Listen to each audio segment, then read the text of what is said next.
this is how I did a 5.5-week DIY fly fishing trip to Wyoming and Montana. This is the setup I used for 5.5 weeks. Now, first things first, we're going to start off with my new 25 Nissan Frontier SV. I bought this truck specifically for traveling like this, so I can travel more, fish more, and explore anywhere I want to go. It is a 4x4 with a 6-foot bed. That was a key for me. I had to have the 6-foot bed because I'm 6 foot tall, and I planned on sleeping in it, so I had to have the 6-foot bed. Now the camper top, I got it with sliding windows all around, so I'd have plenty of ventilation. It has sliding windows on the side and in the front. Now this is where I slept pretty much for 5.5 weeks. I stayed in a hotel about every 10 to 14 days to do laundry. I also resupplied when I was in town at the hotels and got a decent meal. If you watch my videos, you know that I just eat cheap pasta meals, throw a little bit of protein in there, whether it's chicken, tuna, canned meat of some sort. That's what I eat when I'm out camping. So when I was in town, I did hit some restaurants. You know, when you think about cost of traveling, most of your money is spent on hotel rooms and food. So that's why I eat the way I do, and that's why I built my truck to sleep in it. While traveling across the country, I slept at rest areas at nighttime until I got to where I was going to be out in the mountains to camp. Now, I'm a big fan of keeping things simple, so the whole time I was camping and traveling, the only stuff I cooked with was this right here. Little butane propane stove, my kettle and pot, my coffee maker, my coffee cup. That's pretty much what I just used to make my meals and coffee for 5.5 weeks. It worked great. It worked great for me anyway. Some people like more elaborate stuff. Me, I like keeping it simple. Now, the way I kept my cameras and computer and everything charged up was with this battery bank. The way I kept it charged up was just by the truck. As I was driving around, it would recharge. I had no issues with it, and it worked really well. That battery bank kept all my cameras, all my batteries, everything charged the whole time I was out. I never took it into the hotel to recharge it or anything. My truck did an excellent job of charging it off the 12-volt system, and it kept everything running. I charged my computer, my battery banks that I carry in my fishing vest to keep my cameras going during the day. It kept those charged.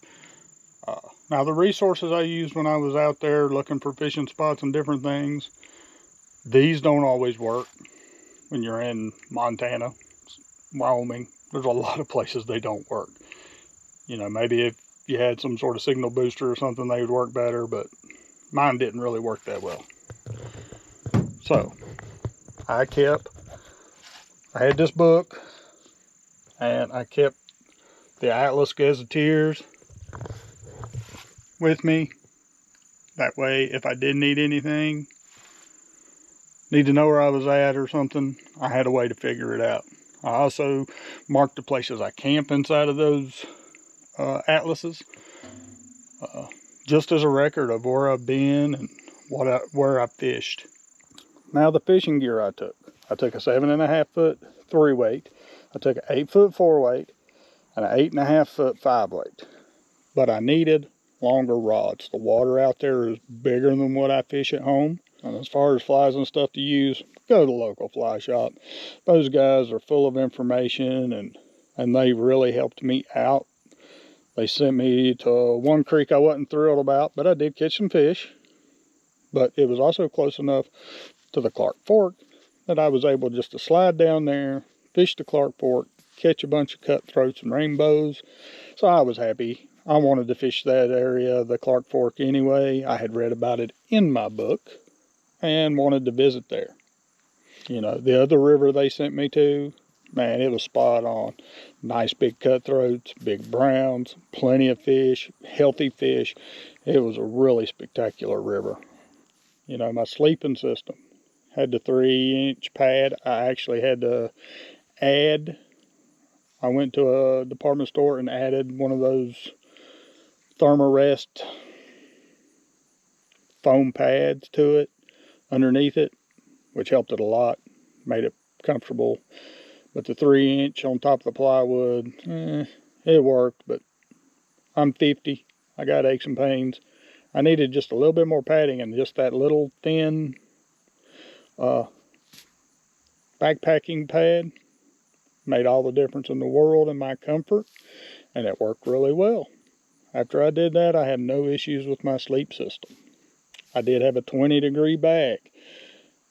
Yes, a 20-degree bag, because it gets cold out there at nighttime, and when you're down by the water, that just puts an extra chill in the air.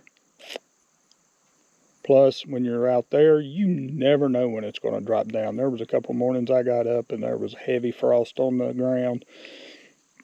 My truck was down, I think the lowest I saw it was 28 degrees one morning. So I needed the 20-degree bag even in September. The things I plan on adding before my next trip is I'm going to put a roof rack with a rod vault or a river quiver or something on top for my rods. I didn't like having them in the truck. I want to try one of those rod systems that goes on top of the truck on the roof rack. 2, Onyx. If I would have had Onyx, I probably wouldn't have had to pay for as many campgrounds, because I'd have had more information about the roads in the area. I think that would have been a good help, because when you're out there, I mean, you haven't run around those mountains like I have these here at home, so you don't know where the roads are, you don't know where they go, you don't know if they have camping places that you can pull off in or whatever.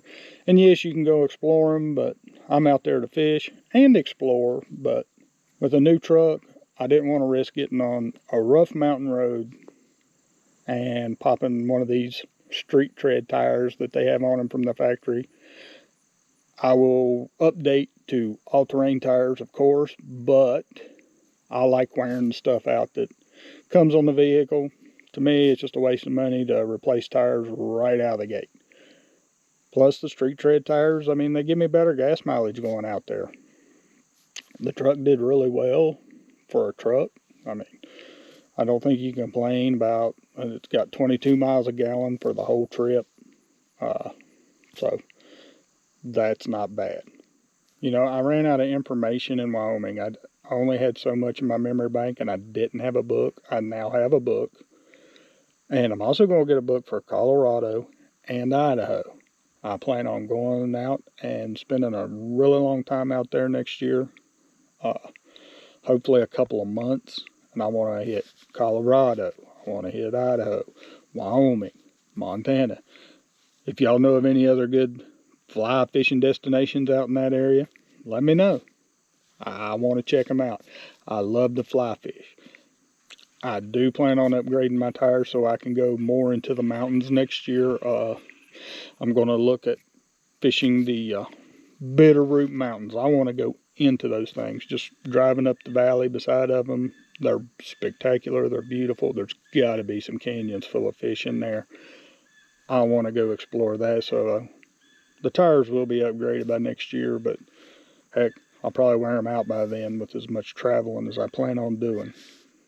If you have any questions about my gear or my truck or the way I like to travel or anything like that, throw them down in the comments. I will answer them. I will get to them. If you have questions about travel, the truck setup, any of the gear I used, just ask down in the comments and I will answer them.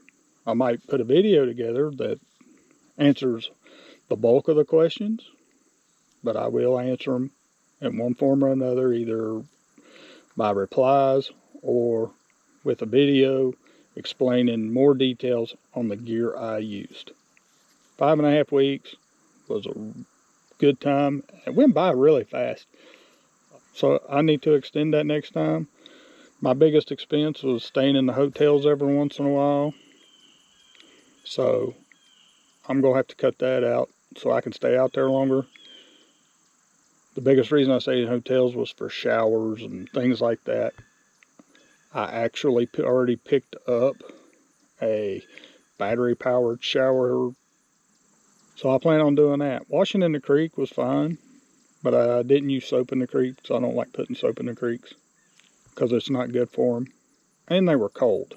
If I had a way to get the water out of the creek, sit it out in the sun, let it warm up for a while in a bucket, or maybe a dark colored bucket, and have warmer water, I'd be able to not have so many hotels to shower. I can also use it for washing dishes. I think it'll be good for that. Being able to rinse the dishes off and wash them better. So I'm going to play with it before I go back out there, but I'm sure it's going to work well. If you want more details on how I travel, just ask. Details about equipment, just ask. I will answer you. Like and subscribe, and come back later for more Outdoors My Way.